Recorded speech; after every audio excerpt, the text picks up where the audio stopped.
Hi guys, welcome to Python bus. So ఈ వీడియోలో మనం ఎక్సెప్షన్ హ్యాండ్లింగ్ అంటే ఏంటో చూద్దాం.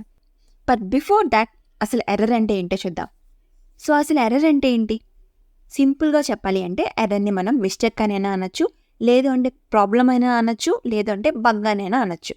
ఓకే, ఒక ప్రోగ్రాంలో మనకి ఎర్రర్ వచ్చింది అంటే ఆ ప్రోగ్రామ్ ఎగ్జిక్యూషన్ అనేది మధ్యలో స్టాప్ అయిపోతుంది, రైట్?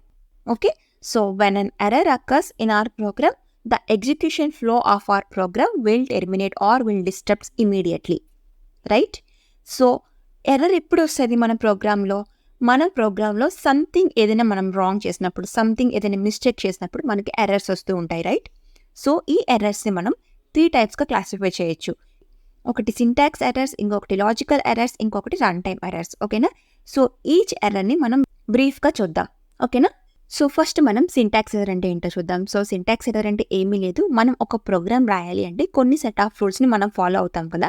సో ఆ రూల్స్ని మనం వయోలేట్ చేస్తే అప్పుడు మనకి సింటాక్స్ ఎర్రర్స్ వస్తాయి. ఫర్ సపోజ్ ఇంటెండేషన్ ప్రాపర్గా లేకపోయినా, ఎక్కడైనా పారెంథసిస్ ఓపెన్ చేసి క్లోజ్ చేయడం మర్చిపోయినా, లేదంటే కొలన్ ఇవ్వకపోయినా, అలాంటివన్నీ సింటాక్స్ ఎర్రర్స్ అనమాట. సో ఈ ఎర్రర్స్ అనేవి మనకి పైథాన్ ఇంటర్ప్రిటర్ కంపైలేషన్ ఫేస్లోనే మనకి డిటెక్ట్ చేస్తుంది అనమాట. సో దీన్నే మనం సింటాక్స్ ఎర్రర్స్ అంటాం. సో ఇక్కడ ఎగ్జాంపుల్ చూడండి. ఫర్ సపోజ్ నేను ఒక చిన్న ఫంక్షన్ తీసుకుంటాను, def add A comma B and కిందన రిటర్న్ ఏ ప్లస్ బి అని ఇచ్చాను, చిన్న ఫంక్షన్. అండ్ ఇప్పుడు ఇది ఎగ్జిక్యూట్ చేసి చూస్తే చూసారా, సింటాక్స్ ఎర్రర్ ఏమొచ్చింది? ఎక్స్పెక్టెడ్ కొలన్, అంటే నేను ఇక్కడ కొలన్ ఇవ్వడం మర్చిపోయాను అని చెప్తుంది. సో వీటిని మనం సింపుల్గా సింటాక్స్ ఎర్రర్స్ అని అంటాం. ఓకే, అదే for suppose for I in range of 10 print I అని ఇచ్చాను కదా. ఇప్పుడు ఇది ఎగ్జిక్యూట్ చేసి చూస్తే చూసారా, ఇక్కడ ఏమొచ్చింది? ఇంటెంటేషన్ ఎర్రర్ వచ్చింది. అంటే నేను ఇక్కడ ప్రింట్ దగ్గర స్పేస్ ఇవ్వలేదు, నేను ప్రాపర్గా స్పేస్ ఇంటెంటేషన్ ప్రాపర్గా ఫాలో అవ్వలేదు కాబట్టి నాకు ఇంటెంటేషన్ ఎర్రర్ వచ్చింది. సో వీటిని మనం సింపుల్గా సింటాక్స్ ఎర్రర్స్ అని అంటాం. Okay, so next logical errors అంటే ఏంటో చూద్దాం. సో ఈ ఎర్రర్స్ వల్ల మన ప్రోగ్రామ్ అనేది మధ్యలో ఎక్కడ క్రాష్ అవ్వదు, అంటే మధ్యలో ఎక్కడ స్టాప్ అవ్వదు, ప్రోగ్రామ్ అంతా ఎగ్జిక్యూట్ అయిపోతుంది. బట్ ఏంటి అంటే వచ్చిన రిజల్ట్ ఆర్ వచ్చిన అవుట్పుట్ మనం ఎక్స్పెక్టెడ్ అవుట్పుట్ రాదు, some wrong result or some wrong output వస్తుంది. సో అంటే మన ప్రోగ్రాంలో ఎక్కడో సమ్ లాజిక్ మనం తప్పుగా ఇచ్చామన్నమాట, అందుకే మనకి ఈ ఎర్రర్స్ వస్తాయి. దీన్నే మనం లాజికల్ ఎర్రర్స్ అంటాం. సో ఇక్కడ ఒక సింపుల్ ఎగ్జాంపుల్ చూడండి. సో ఇక్కడ సేమ్ యాడ్ అనే మళ్ళీ ఫంక్షన్ తీసుకున్నాను. ఇప్పుడు ఈ యాడ్ అనే ఫంక్షన్ని నేను కాల్ చేస్తాను. ఓకేనా? అండ్ 5,4 నేను యాడ్ చేస్తే నాకు ఎంత రావాలి? వాల్యూ 9 రావాలి. బట్ నాకు ఇక్కడ అవుట్పుట్ ఏమొచ్చింది? 1 వచ్చింది. అంటే నేను ఎక్కడో లాజిక్లో సమ్ మిస్టేక్ చేశాను. ఏంటి? ఫర్ సపోజ్ లెట్స్ చెక్ ఏమొచ్చింది ఇక్కడ, నేను ఏ ప్లస్ బి ఇచ్చే బదులు ఏ మైనస్ బి అని ఇచ్చాను అనమాట. సో వీటిని మనం లాజికల్ ఎర్రర్స్ అంటాం. ఓకే, సో ఇప్పుడు రన్ టైమ్ ఎర్రర్స్ అంటే ఏంటో చూద్దాం. సో ఈ రన్ టైమ్ ఎర్రర్స్ ఎప్పుడు వస్తుంది అంటే during the execution of a program, అంటే ప్రోగ్రామ్ మధ్యలో మనకి ఈ ఎర్రర్స్ డిటెక్ట్ అవుతాయి అన్నమాట. సో దీనివల్ల మన ప్రోగ్రామ్ అనేది మధ్యలో ఆగిపోవచ్చు, అంటే మధ్యలో క్రాష్ అయిపోవచ్చు.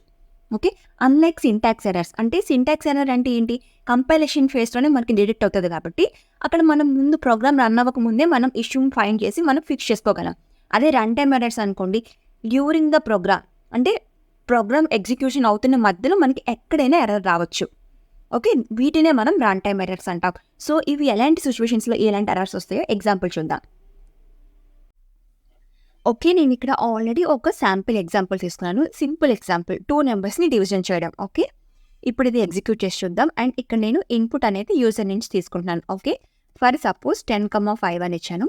అండ్ ఇప్పుడు ఎగ్జిక్యూట్ చేసి చూస్తే మనకి ఏమొచ్చింది? 2. ఆబ్వియస్లీ 10/5 × 2 కదా, సో 2 వచ్చింది అవుట్పుట్. ఓకే, అండ్ ఇప్పుడు మళ్ళీ ఎగ్జిక్యూట్ చేసి చూద్దాం. అండ్ ఈసారి ఫర్ సపోజ్ 5,0 అని ఇచ్చాను.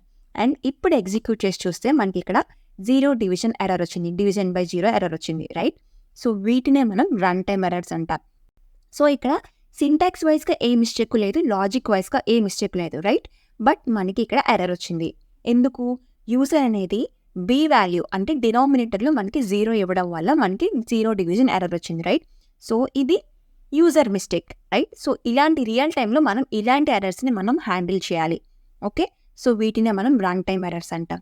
ఓకేనా? సో ఇంకా కొన్ని రన్ టైమ్ ఎర్రర్స్ ఎలా ఉంటాయో కూడా చూద్దాం. ఫర్ సపోజ్ ఇక్కడ చూడండి, ప్రింట్ ఎక్స్ అని ఇచ్చాను కదా. అండ్ ఇప్పుడు ఇది ఎగ్జిక్యూట్ చేసి చూస్తాను. ఏమొచ్చింది? Name error, name X is not defined. అంటే ఫర్ సపోజ్ యూజర్ అనేది ఒక వేరియబుల్ని యాక్సెస్ చేయాలి అనుకోండి, ఎక్స్ అనే వేరియబుల్ని యాక్సెస్ చేస్తున్నారు, బట్ ఆ ఎక్స్ అనేది మనం డిఫైన్ చేయలేదు. ఓకే, సో అలాంటి టైంలో మనకి ఈ నేమ్ ఎర్రర్ వస్తుంది. ఓకే. అండ్ నెక్స్ట్ ఇక్కడ రిజల్ట్ ఈక్వల్స్ టు 2+2. ఈ 2 అనేది స్ట్రింగ్, ఈ 2 అనేది ఇంటీజర్. ఇక్కడ 2 డిఫరెంట్ టైప్ ఆఫ్ డేటా టైప్స్ని మనం ఎడిషన్ చేయాలి అనుకుంటున్నాం. సో మనకి ఇక్కడ టైప్ ఎర్రర్ వచ్చింది. ఎందుకంటే ఇలా మనం 2 డిఫరెంట్ టైప్స్ ఆఫ్ డేటా టైప్స్ని మనం కాన్కాటినేట్ చేయలేం కదా. సో ఇది కూడా ఒక రన్ టైమ్ ఎర్రర్. ఓకే. అలానే ఇక్కడ చూడండి, మై లిస్ట్ ఈక్వల్స్ టు 1 2 3 అని ఇచ్చాం. అలానే print my list of 5. Okay. ఇప్పుడు మనకి ఇక్కడ ఇండెక్స్ ఎర్రర్ వచ్చింది. ఏంటి? List index out of range. అంటే ఇక్కడ మనకు ఓన్లీ 2 వరకు ఇండెక్స్ ఉంది, మనకి 5 ఇండెక్స్ లేదు. కానీ మనం ఇండెక్స్ 5లో ఉన్న వాల్యూని యాక్సెస్ చేయాలి అనుకుంటున్నాం కాబట్టి ఇండెక్స్ అవుట్ ఆఫ్ రేంజ్ అని వచ్చింది. ఓకే. ఇది కూడా one of run time error. And ఇక్కడ finally number equals to integer of ABC. అంటే ఇక్కడ ఈ స్ట్రింగ్ వాల్యూని నేను ఇంటీజర్గా కన్వర్ట్ చేయాలి అనుకుంటున్నాను. అందుకే మనకి ఇక్కడ వాల్యూ ఎర్రర్ వచ్చింది. స్ట్రింగ్ని మనం ఇంటీజర్గా కన్వర్ట్ చేయలేం కదా. సో ఇలాంటివి కొన్ని మనకి ఇవన్నీ రన్ టైమ్ ఎర్రర్స్ అనమాట. ఇంకా చాలా ఉన్నాయి. ఫర్ సపోజ్ మనం ఏదైనా ఫైల్ని యాక్సెస్ చేయాలి అనుకోండి, ఆ ఫైల్ లేదు, బట్ మనం ఆ ఫైల్ని యాక్సెస్ చేయాలి అనుకుంటే మనకి ఫైల్ నాట్ ఫౌండ్ ఎర్రర్ వస్తుంది. ఓకే. సో వీటన్నిటిని మనం రన్ టైమ్ ఎర్రర్స్ అంటాం. యూజింగ్ ఎక్సెప్షన్ హ్యాండ్లింగ్ మనం ఈ ఎర్రర్స్ని హ్యాండిల్ చేయొచ్చు. So using try except finally blocks మనం ఈ ఎర్రర్స్ని హ్యాండిల్ చేయొచ్చు. అది నెక్స్ట్ మనం చూద్దాం. ఓకేనా. సో ఇప్పుడు మనం ఈ ఎర్రర్స్ని ఎలా హ్యాండిల్ చేయాలో చూద్దాం. సో ఫస్ట్ సింటాక్స్ ఎర్రర్ని ఎలా హ్యాండిల్ చేయాలో చూద్దాం. సో ఈ ఎర్రర్స్ అనేవి మనకి కంపైలేషన్ టైంలోనే వస్తాయి కాబట్టి based on that error message మనం ఈజీగా మనం ఎక్కడైతే ఇష్యూ ఉందో వెళ్ళి ఫిక్స్ చేసివచ్చు సింటాక్స్ ఎర్రర్స్ అయితే. సో నెక్స్ట్ లాజికల్ ఎర్రర్స్ని ఎలా హ్యాండిల్ చేయాలో చూద్దాం. సో ఈ ఎర్రర్స్ని మనం కొన్ని వేస్లో మనం హ్యాండిల్ చేయొచ్చు. ఒకటి, మనం ఆ కోడ్ అంతా మళ్ళీ ఒకసారి రివ్యూ చేసి ఎక్కడైతే ఇష్యూ ఉందో ఫిక్స్ చేయొచ్చు. లేదంటే యూనిట్ టెస్టింగ్ చేయొచ్చు. లేదు అంటే యూజింగ్ సమ్ డీబగ్గింగ్ టూల్స్ మనం ఈ లాజికల్ ఎర్రర్స్ని ఐడెంటిఫై చేసి ఫిక్స్ చేసుకోవచ్చు. ఓకే. అండ్ ఫైనలీ ఈ రన్ టైమ్ ఎర్రర్స్ని ఎలా హ్యాండిల్ చేయాలో చూద్దాం. సో ఈ రన్ టైమ్ ఎర్రర్స్ ఎప్పుడు వస్తుంది? ప్రోగ్రామ్ రన్ అవుతున్న మధ్యలో ఎప్పుడైనా మనకి ఈ ఎర్రర్స్ రావచ్చు కదా. సో వీటిని హ్యాండిల్ చేయాలి అంటే now exception handling comes in to place. Okay. So ఈ ఎక్సెప్షన్ హ్యాండ్లింగ్ అంటే ఏంటంటే ఇది ఒక మెకానిజం అన్నమాట. So it will use to control these run time errors. So ఎలా కంట్రోల్ చేస్తుంది? Using try except else finally blocks. So వీటిని use చేసి మనం ఈ రన్ టైమ్ ఎర్రర్స్ని మనం కంట్రోల్ చేయొచ్చు. ఓకే. ఇప్పుడు మనం ఎగ్జాంపుల్స్తో ఎలా ఈ try except else finally blocks use చేసి మనం ఈ రన్ టైమ్ ఎర్రర్స్ని హ్యాండిల్ చేయగలమో చూద్దాం. ఓకేనా. Now let's start our main concept. Okay. So ఇందాక తీసుకున్న ఎగ్జాంపుల్ మళ్ళీ డిస్కస్ చేద్దాం. సో ఇప్పుడు ఇందాక మనకి ఇక్కడ ఏం ఎర్రర్ వచ్చింది? 0 డివిజన్ ఎర్రర్ కదా. సో దీన్ని మనం ఇప్పుడు ఎలా హ్యాండిల్ చేస్తామో చూడండి. Okay. Using try and except. And మీకు వేరే లాంగ్వేజెస్ ఐడియా ఉండుంటే అందులో మనం ట్రై క్యాచ్ యూస్ చేస్తాం కదా. సో సేమ్ కాన్సెప్ట్, బట్ ఏంటంటే ఇక్కడ సింటాక్స్ డిఫరెంట్ మాట అంతే. ఓకే. ఇప్పుడు మనం ఈ ట్రై బ్లాక్లో ఏం పెట్టాలి అంటే ఏదైతే కోడ్ ఎక్సెప్షన్ రేస్ చేస్తుందో, ఏదైతే కోడ్ ఎర్రర్ని రేస్ చేస్తుందో ఆ కోడ్ని మనం ఈ ట్రై బ్లాక్లో ప్లేస్ చేయాలి. ఈ ఎక్సెప్ట్ బ్లాక్ ఏం చేస్తుంది అంటే ఒకవేళ ట్రై బ్లాక్లో ఎర్రర్ వస్తే, ఎక్సెప్షన్ వస్తే ఆ ఎక్సెప్షన్ని ఇది క్యాచ్ చేసుకొని దీంట్లో ఉన్న స్టేట్మెంట్స్ ప్రింట్ చేస్తుంది అనమాట. ఓకేనా. సో ఇప్పుడు మనం ఎలా ఈ స్టేట్మెంట్స్ని ప్లేస్ చేయాలో చూద్దాం. సో ఇప్పుడు నేను ఏం చేస్తాను అంటే ఈ స్టేట్మెంట్స్ అన్నీ ఫస్ట్ ట్రై బ్లాక్లో పెడతాను. ఓకే. ఇండెంటేషన్ ప్రాపర్గా ఇవ్వాలి. ఓకే. సో ఇప్పుడు ఎక్సెప్ట్ బ్లాక్లో ఫస్ట్ నేను జెనరిక్ ఎక్సెప్షన్ కోసం చెప్తాను. సో జెనరిక్ ఎక్సెప్షన్ అంటే ఏమీ లేదు. Using this exception keyword except exception as ఈ, అంటే ఈ ఎక్సెప్షన్ నేనేమి ఈగా రీనేమ్ చేశాను. ఓకే. అండ్ జస్ట్ ప్రింట్ ఈ అని చేస్తాను. ఓకే. సో ఇప్పుడు మనం ఇది ఎగ్జిక్యూట్ చేసి చూద్దాం. ఓకే. 10,5 యాజ్ యూజువల్ 2 కాబట్టి 2 ప్రింట్ అయిపోయింది. ఇప్పుడు 5,0 అని ఇస్తాను. ఇప్పుడు ఏమైంది? డివిజన్ బై 0 ఎర్రర్ వచ్చింది. ఇప్పుడు ఏమొచ్చింది? మనకి ఇక్కడ ఎర్రర్ రాలేదు, ఆ ఎర్రర్ మెసేజ్ ప్రింట్ అయిందన్నమాట. ఓకే. ఇప్పుడు ప్రోగ్రామ్ అనేది మనకి మధ్యలో ఎక్కడ క్రాష్ అవ్వదు దీనివల్ల. ఓకేనా. సో జస్ట్ ఆ ఎర్రర్ మెసేజ్ మనకి యూజర్కి చూపిస్తుంది ఇక్కడ డివిజన్ బై 0 ఎర్రర్ వచ్చింది అని. ఓకే. అర్థమైందా? సో ఇక్కడ చూడండి, డివిజన్ 0 డివిజన్ ఎర్రర్ వచ్చిందా? దీనికి ఏం మెసేజ్ ఉంది? డివిజన్ బై 0 మెసేజ్ కదా. సో ఆ మెసేజ్ ఇక్కడ ఈ జెనరిక్ ఎక్సెప్షన్ అనేది ప్రింట్ చేస్తుంది అన్నమాట. అర్థమైందా? సో ఇక్కడ జెనరిక్ ఎక్సెప్షనే ఇవ్వాలా అంటే నో, ఇక్కడ మన యూజర్ ఎక్సెప్షన్, మన యూజర్ మెసేజ్ ఏదైనా కూడా ఇవ్వచ్చు. ఫర్ సపోజ్ నేను ప్రింట్ ఎర్రర్, సో ఇక్కడ నేను ఏమిస్తున్నాను అంటే నెంబర్ కెనాట్ డివైడ్ బై 0 అని ఇచ్చాను. ఓకే. ఇప్పుడు ఎగ్జిక్యూట్ చేసి చూద్దాం. చూసారా, మనం ఇక్కడ రాసిన మెసేజ్ మనకు ప్రింట్ అయిందన్నమాట. నెంబర్ కెనాట్ డివైడ్ బై 0 అనేది. ఓకే, అర్థమైందా? సో ఇప్పుడు ఇక్కడ నేను ట్రై ఎక్సెప్ట్, ఇక్కడ జెనరిక్ ఎక్సెప్షన్ ఇచ్చాను కదా, సో దీని ప్లేస్లో మనం ఎగ్జాక్ట్ ఎక్సెప్షన్ కూడా ఇవ్వచ్చు. మనకి ఇక్కడ ఎగ్జాక్ట్గా 0 డివిజన్ ఎర్రర్ వస్తుందని తెలుసు కాబట్టి మనకి ఆ ఎక్సెప్షన్ నేమ్తో కూడా మనం ఇక్కడ ఎక్సెప్షన్ ఇవ్వచ్చు ఈ ఎక్సెప్ట్ బ్లాక్లో. సో ఇక్కడ 0 డివిజన్ ఎర్రర్ ఉంది కదా, సో దీన్ని నేను ఇక్కడ ఇస్తాను చూడండి, ఎక్సెప్ట్ 0 డివిజన్ ఎర్రర్ అనేది. ఓకేనా? సో ఇప్పుడు ఎగ్జిక్యూట్ చేసి చూద్దాం. చూసారా, ఎగ్జిక్యూట్ అయిపోయింది. నెంబర్ కెనాట్ డివైడ్ బై 0, ఎందుకంటే మనకి ఇక్కడ 0 డివిజన్ ఎర్రర్ రేజ్ అవుతుంది కాబట్టి ఈ ఎక్సెప్ట్ బ్లాక్ అనేది యాక్సెప్ట్ చేస్తుంది అండ్ దీంట్లో ఉన్న ప్రింట్ మెసేజ్ ప్రింట్ అవుతుంది. అదే ఫర్ సపోజ్ నేను ఇక్కడ ABC సమ్ ర్యాండమ్ స్ట్రింగ్ ఇచ్చేసాను. సో ఇప్పుడు ఎగ్జిక్యూట్ చేస్తే ఇప్పుడు ఏమైంది, ఇక్కడ ఎర్రర్ రైజ్ అయింది. మనకి ఇక్కడ ఏమొచ్చింది, వాల్యూ ఎర్రర్ వచ్చింది.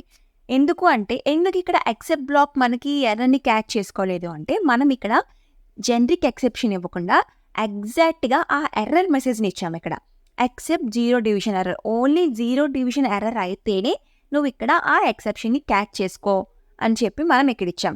బట్ మనకి ఇప్పుడు ఇక్కడ వచ్చిన ఎర్రర్ ఏంటి, వాల్యూ ఎర్రర్. కాబట్టి ఈ ఎక్సెప్ట్ బ్లాక్ అనేది ఆ మెసేజ్ని తీసుకోకుండా అది ప్రింట్ చేయలేదు అనమాట. అందుకే మనకి ఇక్కడ ఎర్రర్ డ్రా అయింది. సో ఇప్పుడు మనం ఇంకొక ఎక్సెప్ట్ బ్లాక్ రాసుకోవచ్చు. అంటే ఒక ట్రైకి ఎన్ని మల్టిపుల్ ఎక్సెప్ట్ బ్లాక్స్ అయినా మనం రాసుకోవచ్చు. ఓకేనా? సో ఇప్పుడు నేను ఎక్సెప్షన్ యాజ్ ఈ అని ఇచ్చాను అనుకోండి, ప్రింట్ ఈ. ఓకే, సో ఇప్పుడు నేను ABC అని ఇచ్చాను. మళ్ళీ ఇక్కడ ఏమొచ్చింది, not enough values to unpack, some message వచ్చింది.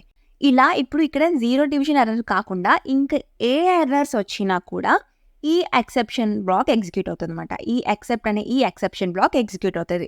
ఒకవేళ 0 డివిజన్ ఎర్రర్ వస్తే ఈ బ్లాక్ ఎగ్జిక్యూట్ అవుతుంది. ఈ ఎర్రర్ కాకుండా ఇంక ఏ ఎర్రర్ వచ్చినా కూడా ఈ బ్లాక్ ఎగ్జిక్యూట్ అవుతుంది అనమాట. సో ఇప్పుడు మనకి వాల్యూ ఎర్రర్ కూడా ఒక స్పెసిఫిక్గా ఒక ఎర్రర్ అని మనకు తెలుసు కాబట్టి మనం ఇంకొక ఎక్సెప్ట్ బ్లాక్ కూడా రాసుకోవచ్చు. For suppose accept value error, print please enter valid input అని ఇచ్చామనుకోండి. ఇప్పుడు మళ్ళీ ఎగ్జిక్యూట్ చేసి చూద్దాం. ABC అని ఇచ్చాను, చూసారా, ప్లీజ్ ఎంటర్ వ్యాలిడ్ ఇన్పుట్. ఓకేనా? సో ఇప్పుడు 0 డివిజన్ ఎర్రర్, వాల్యూ ఎర్రర్ కాకుండా ఇంక ఏ అదర్ ఎక్సెప్షన్ వచ్చినా కూడా ఈ బ్లాక్ అనేది క్యాచ్ చేసుకుంటుంది అనమాట. అర్థమైందా? ఎందుకు ఇలా మనం స్పెసిఫిక్గా ఇవ్వాలి అంటే ఇక్కడ మనకి నచ్చినట్టు, ఒకవేళ 0 డివిజన్ ఎర్రర్ వస్తే మనకు నచ్చినట్టు ఒక యూజర్ ఇన్పుట్ ఎర్రర్ మెసేజ్ మనం ఇక్కడ ఇవ్వచ్చు. ఒకవేళ వాల్యూ ఎర్రర్ వస్తే మనకి నచ్చినట్టు ఒక ఇన్పుట్ మెసేజ్ మనం యూజర్కి ఇవ్వచ్చు అన్నమాట. సో ఇలా మనం స్పెసిఫిక్గా ఎర్రర్ మెసేజెస్ని ఇలా ఇవ్వచ్చు. ఓకేనా? సో ఇది ట్రై అండ్ ఎక్సెప్ట్ బ్లాక్స్ కోసం. అర్థమైందా? సో ఇప్పుడు మీరు ఇందాక చూసుంటే ఎల్స్ అండ్ ఫైనల్లీ అని ఇంకో 2 బ్లాక్స్ ఉన్నాయి కదా. సో ఫస్ట్ ఈ ఎల్స్ బ్లాక్ అంటే ఏంటో చూద్దాం. సో ఈ ఎల్స్ బ్లాక్ ఎప్పుడు ఎగ్జిక్యూట్ అవుతుంది అంటే ఓన్లీ ఈ ట్రై బ్లాక్లో మనకి ఎక్సెప్షన్ రేజ్ అవ్వకపోతేనే ఈ ఎల్స్ బ్లాక్ అనేది ఎగ్జిక్యూట్ అవుతుంది. ఒకవేళ ఇక్కడ ఎక్సెప్షన్ వస్తే ఈ ఎల్స్ బ్లాక్ అనేది అసలు ఎగ్జిక్యూట్ అవ్వదన్నమాట. ఓకే, సో ఈ ఎల్స్ బ్లాక్ అనేది యూజ్ చేయడం మన ఆప్షనల్, బట్ ఇది యూజ్ చేస్తే ఏంటంటే మన కోడ్ అనేది చూడడానికి మోర్ రీడబుల్గా, మోర్ ఆర్గనైజ్డ్గా ఉంటుంది అనమాట.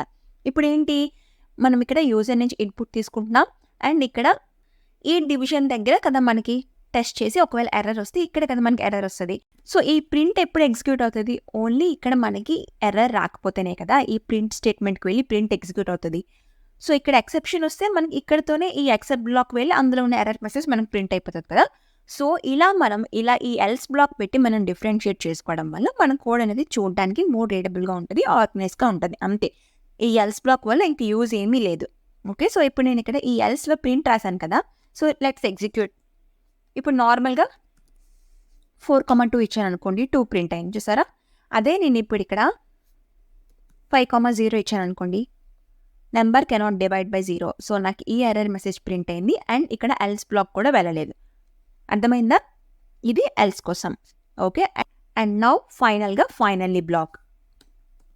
సో ఈ ఫైనల్లీ బ్లాక్ ఏంటి అంటే మనకి ఎర్రర్ త్రూ అవ్వకపోయినా ఈ ఫైనల్లీ బ్లాక్ ఎప్పుడు ఎగ్జిక్యూట్ అవుతూనే ఉంటుంది అన్నమాట.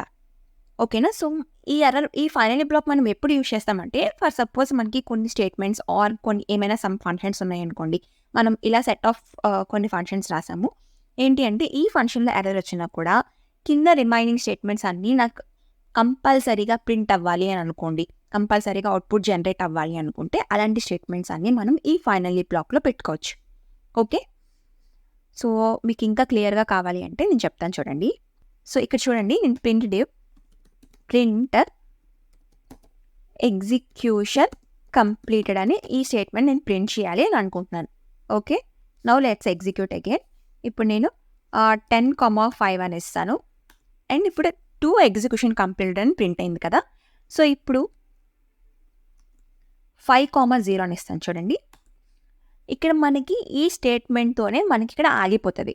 ఏంటి, ఎర్రర్ మెసేజ్ వచ్చి, ఎందుకంటే we cannot divide a number by 0 కాబట్టి మనకి ఇక్కడ ఈ స్టేట్మెంట్తోనే మనకి ఇక్కడ ఆగిపోయి ఈ 2 అనేవి అసలు ఎగ్జిక్యూటే అవ్వమాట, రైట్?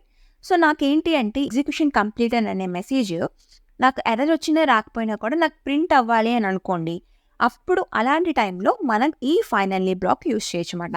సో ఇప్పుడు నేను ఇక్కడ ప్రింట్ ఎగ్జిక్యూషన్ కంప్లీటెడ్ అని ఇచ్చాను. ఓకే, సో ఇప్పుడు ఎగ్జిక్యూట్ చేసి చూద్దాం చూడండి. 10,5 2 ఎగ్జిక్యూషన్ కంప్లీటెడ్ అని వచ్చింది. అండ్ 7,0 మనకి ఎర్రర్ మెసేజ్ వచ్చింది, అలానే ఎగ్జిక్యూషన్ కంప్లీటెడ్ అని కూడా వచ్చింది అనమాట. అర్థమైందా ఈ ఫైనల్లీ బ్లాక్ వల్ల యూస్? సో ఇది ఫైనల్లీ బ్లాక్ కోసం, అంటే అక్కడ ఎక్సెప్షన్ రేజ్ అయినా రేజ్ అవ్వకపోయినా ఇట్ డజంట్ కేర్ అనమాట. ఆ బ్లాక్లో ఉన్న స్టేట్మెంట్స్ మాత్రం ప్రింట్ అవుతుంది. అర్థమైందా? సో ఇది try, except, else finally blocks కోసం. టోటల్లీ ఎక్సెప్షన్ హ్యాండ్లింగ్ అంటే ఇదే. అర్థమైందా? సో మీకు బాగా అర్థమైందని అనుకుంటున్నాను. ఇంకా ఏమైనా డౌట్స్ ఉంటే నాకు కామెంట్ సెక్షన్లో మెన్షన్ చేయండి, నేను అన్నిటికీ ఆన్సర్ చేస్తాను. అలానే నా ఈ కంటెంట్ నచ్చితే కనుక తప్పకుండా ఛానల్ని లైక్ చేయండి, షేర్ చేయండి, సబ్స్క్రైబ్ చేసుకోవడం మాత్రం మర్చిపోకండి. పక్కనున్న బెల్ సింబల్ ఆన్ చేసి పెట్టుకోండి. ఓకేనా? See you next videos. Bye bye, take care.